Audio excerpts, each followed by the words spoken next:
Hello friends, कैसे हैं आप लोग। आई होप आप सभी अच्छे ही होंगे। तो आज हम आप लोग के लाए हैं जीके जीएस से संबंधित कुछ बहुत ही महत्वपूर्ण प्रश्न जो सभी तरह के एग्जाम के लिए इंपॉर्टेंट होंगे, चाहे आप किसी भी तरह के कॉम्पिटिटिव एग्जाम की तैयारी कर रहे होते हैं। तो चलिए शुरू करते हैं।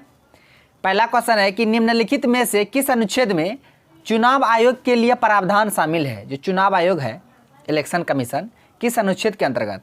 ऑप्शन में दिया 352, अनुच्छेद 356, 360, 324। हम सभी प्रश्न जो बताएंगे वो एक्स्ट्रा फैक्ट के साथ बताएंगे और जो ऑप्शन में 4 ऑप्शन दिया हुआ, 4 ऑप्शन के बारे में भी डिटेल से बताएंगे। तो पहले हम इसका आंसर बता देते हैं। ऑप्शन डी हो जाएगा, यानी कि अनुच्छेद 24 में चुनाव आयोग के लिए प्रावधान है। इस बात को आपको याद रखना है। अनुच्छेद 352 में क्या है, तो राष्ट्रीय आपातकाल है। क्या है, नेशनल इमरजेंसी, राष्ट्रीय आपातकाल।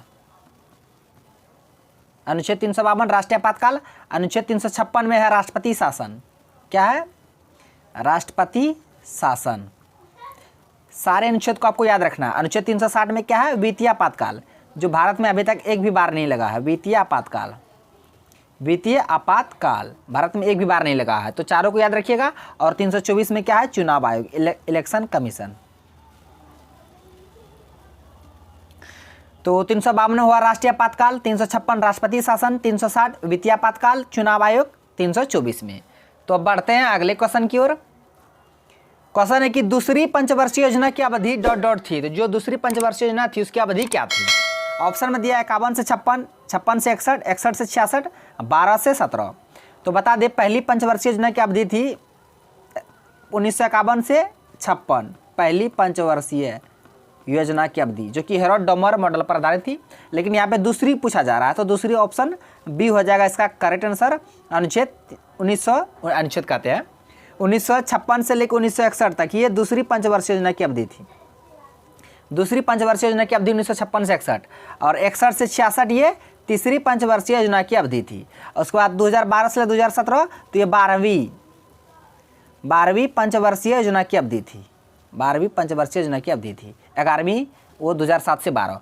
तो सबको आपको ध्यान में रखना है कि यहाँ दूसरी पूछा जा रहा था, तो दूसरी हो जाएगा ऑप्शन बी 1956 से लेकर 1961 दूसरी पंचवर्षीय योजना की अवधि थी। अगर पहली पूछती तो 1951 से 56 हो जाता, तीसरी पूछती तो 1961 से 66 हो जाता। ठीक है, आप सबको याद रखना है। नेक्स्ट है कि मटकी जो है वह किस राज्य का लोक नृत्य है। मटकी, तो मटकी ऑप्शन में दिया असम, बिहार, राजस्थान, मध्य प्रदेश। तो इसका सही आंसर ऑप्शन डी हो जाएगा। मध्य प्रदेश में मटकी लोक नृत्य की जाती है।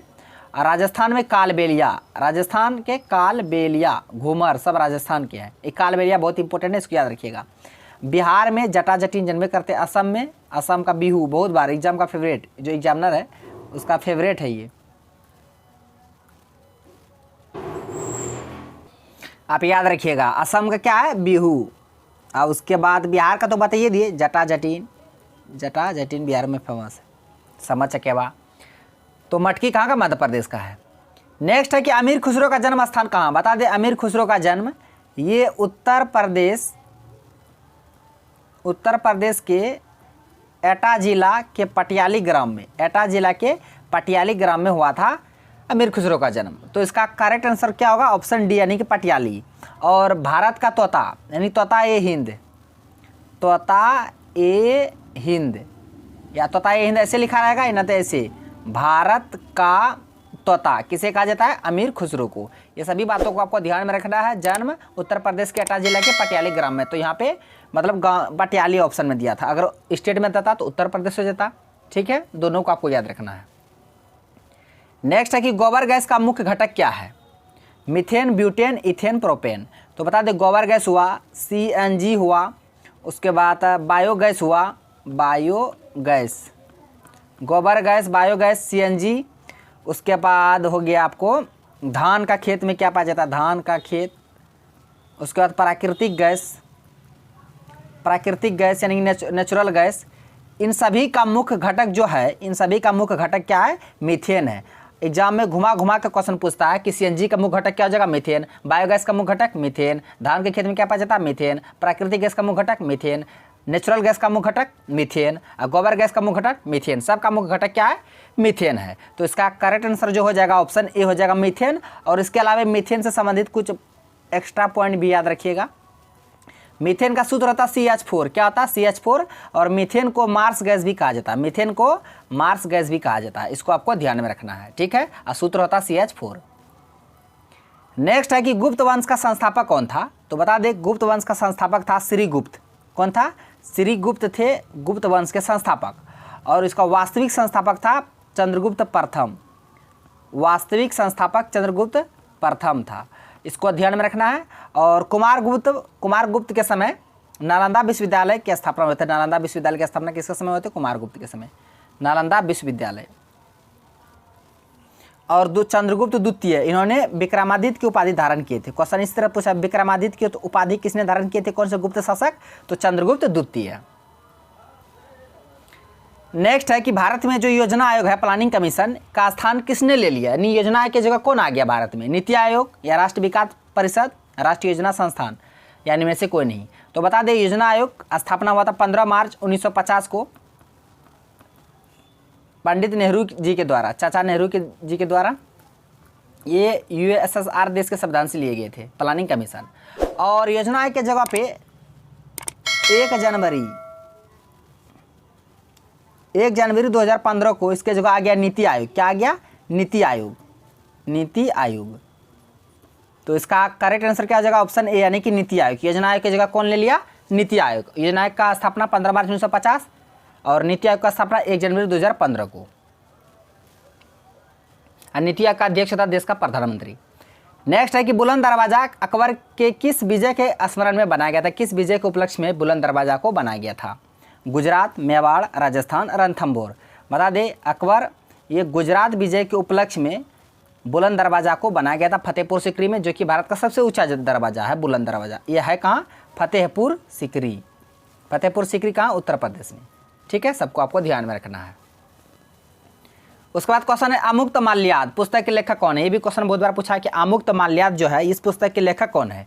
तो ऑप्शन में दिया देवराय प्रथम, देवराय द्वितीय, कृष्णदेव राय, अच्युत राय। तो इसका जो आंसर हो जाएगा कृष्णदेव राय। कृष्णदेव राय जो कि विजयनगर साम्राज्य के सबसे महानतम शासक थे। कौन? कृष्णदेव राय। और विजयनगर जो साम्राज्य थे यह किस राज्य में? विजयनगर साम्राज्य किस राज्य में थे? कर्नाटक में। और संस्थापक थे कौन विजयनगर साम्राज्य? हरिहर बुक्का, दो भाइयों ने मिलकर विजयनगर साम्राज्य की स्थापना किए थे और उसकी राजधानी हम्पी 1336 ईस्वी में और तुंगभद्रा नदी के किनारे। सबको आपको याद रखना है। इसमें सिर्फ अमुक्त माल्याद पूछे थे, किसके लेखक कौन है? अमुक्त माल्याद पुस्तक के लेखक तो कृष्णदेव राय, जो कि विजयनगर साम्राज्य के सबसे महानतम शासक थे। और कर्नाटक राज्य का 31वां नया जिला बना भी कौन? विजयनगर। उसके बाद क्वेश्चन है गुलामगिरी पुस्तक के लेखक कौन थे? तो ये भी गुलामगिरी बहुत बार एग्जाम में, ये गुलामगिरी इस पुस्तक के लेखक है ज्योतिबा फुले।